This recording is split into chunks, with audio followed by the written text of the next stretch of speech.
From Hollywood, it's The Dating Game. Bachelor number 3, what is your idea of a perfect first date? Well, beautiful, it's... September 1978. That summer, a woman named Charlotte Lamb was found murdered in her Los Angeles apartment. The man who killed her was behind that partition, Rodney Alcala, bachelor number 1, on active parole when he walked onto that stage, and the audience had just voted him the most charming man in the room. This is not a story about a monster who hid in the shadows. This is a story about a brain that weaponized charm in front of 10 million people, and why almost nobody noticed. Alcala was not hiding.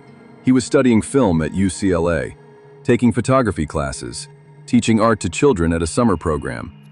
He had credentials, references, a portfolio, and a camera. A camera is not a weapon, it is a key. It gives you a reason to approach a stranger. It gives you authority. It gives them a role, the subject, the model, the person being seen. Psychologists call this situational framing. Change the context, and you change the behavior. Alcala understood this better than most professionals.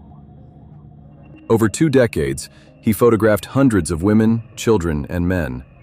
Most smiled, most relaxed, most felt safe, because that is what a camera signals. This is a controlled environment. This person is an artist. You are in good hands. After his arrest, police found 1,300 photographs in a storage unit in Seattle. As of today, 84 people in those photographs have never been identified. We do not know if they are alive. We do know this. By the time the shutter clicked, the psychological work was already done. 1968, New York City. Alcala was arrested for a violent assault on an 8-year-old girl. Convicted, 3 years. Released after 17 months. Paroled 1971. He enrolled at NYU Film School. He had enrollment papers, a portfolio, a story that held up under review. The system considered him rehabilitated. Cornelia Crilly was a TWA flight attendant, 23 years old, strangled in her Manhattan apartment shortly after his release. It took investigators 4 decades to connect her murder to Alcala. He had killed within months of parole. The 17 months had not changed what he was. They had given him time to plan what came next. Here is why every system cleared him. The human brain uses 2 processing systems to evaluate every person you meet. System 1 is fast, automatic, subcortical. It runs below conscious thought. It scans for one signal: threat. Here is what most people do not understand about that system. Your brain does not scan for charm. It scans for aggression. Alcala gave it neither. System 1 cleared him. System 2 is slow, deliberate, rational. It asks, does this person's account of themselves hold up? Are they consistent, credentialed, reliable? Alcala's held up. He was employed, educated, charming, consistent. Both systems cleared him, every time. And here is the second mechanism, the halo effect. When someone generates one strong positive signal, humor, warmth, confidence, the brain generalizes. It assumes competence, assumes safety, assumes good intent. The evaluation happens before you finish forming the thought. Alcala generated the halo in the first 3 seconds of every interaction. His victims were not naive. They responded to signals the human brain is wired to read as safety. He understood that wiring better than they did. The third mechanism, the chameleon effect. Behavioral researchers have documented this in controlled studies. Highly socially skilled individuals unconsciously mirror the emotional register of whoever they are speaking with. Alcala did this with surgical precision. He made people feel seen. He made people feel interesting. He made people feel safe. The brain reads being seen as a signal of safety. It is not. Jones isolated, Rader performed, Alcala charmed. Same coercive control system, different entry point. Between 1971 and 1979, Alcala was interviewed by police multiple times, arrested twice, released both times. He passed parole boards, school background checks, television casting screenings. He was hired to teach photography to children, with a 1968 child molestation conviction on record. The hiring process failed to surface it. When a parent recognized him from an FBI wanted poster, he was investigated, then released again. He was on active parole when he won the dating game. How? He did not deceive people into seeing something false. He constructed something real, a functional, credentialed, socially integrated identity, and let each institution confirm it. The parole officer saw employment and compliance. The producer saw charm and ratings. The school administrator saw a qualified photographer with references. None of them were wrong about what they observed. They were wrong about what they did not observe.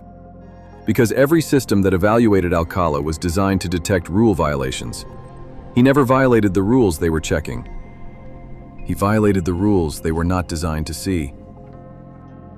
In 1979, Alcala was arrested for the murder of Robin Samso, 12 years old, Huntington Beach, California. Police searched a storage unit in Seattle. Inside, 1,300 photographs, women, children, posed, candid, smiling, trusting. The FBI released 120 of them publicly in 2010. 36 people have been identified. The remaining 84 have not. For each photograph, a name investigators do not have, a family waiting for an answer that has not come. The camera was never a hobby. By the time the shutter clicked, the work was already done. 3 trials, 30 years, 2 convictions overturned on procedural grounds. In his 3rd trial, he represented himself. During closing arguments, he played music in the courtroom. He questioned himself on the stand in the 3rd person. Convicted of 5 murders. Sentenced to death. He died in custody in July 2021, age 77. The legal story is not the important one. The important story is this. You will meet someone like Rodney Alcala. Not a killer, probably not a criminal, but someone who has reverse-engineered social trust. A coworker who is always slightly too helpful. A date who mirrors your opinions with uncanny precision. A leader who makes you feel seen in a room full of people. The danger is not that they are fake.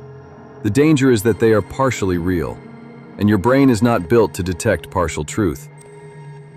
Cheryl Bradshaw survived because she noticed a gap. The performance was perfect, but something underneath was missing. Her slow system caught what her fast system had already approved. That signal felt like rudeness, like suspicion, like being wrong. Most of us silence it.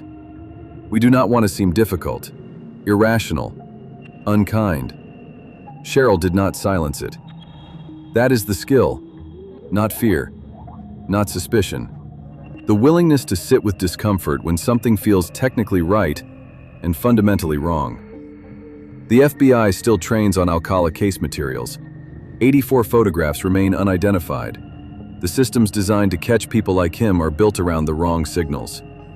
They check credentials, compliance, consistency. They do not check what happens when no one is watching. Next week, not a witness, not a confession, a spreadsheet.